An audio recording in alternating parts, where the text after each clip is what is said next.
high-intensity operations on the USS Harry Truman. Jets taking off every few minutes to hit ISIS, now from a better position than before. The Truman just moved from the Persian Gulf to the Mediterranean Sea, much closer to Syria. We spoke to F-18 pilots flying one of the first strike missions. It was a close air support mission, so we don't know the targets prior to taking off. There did happen to be a few targets, so we struck those targets. The U.S. says its airstrikes are having a major effect as Allied forces on the ground continue to win back territory from the extremists in places like Fallujah in Iraq and in northern Syria. American jets not only hitting ISIS positions on the front lines, but also supply lines and cash warehouses. The U.S. has drastically stepped up its bombings of ISIS targets both in Iraq and Syria, and the Harry Truman plays an important role in that stepped-up campaign.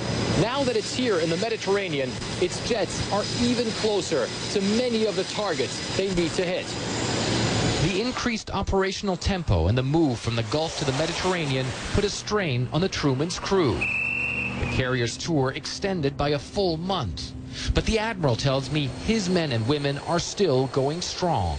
It's a graphic illustration of the flexibility that's inherent with the naval forces. You know, we can operate anywhere we want to in the world.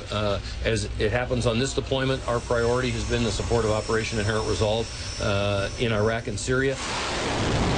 U.S. commanders believe the coming weeks will be critical in the fight against ISIS, now that the group seems to be losing its grip on some of its major strongholds. Gains the Truman's pilots helped pave the way for. We have definitely degraded them, and we've destroyed them in many different places all throughout Iraq and Syria, so I feel like we've made a large impact.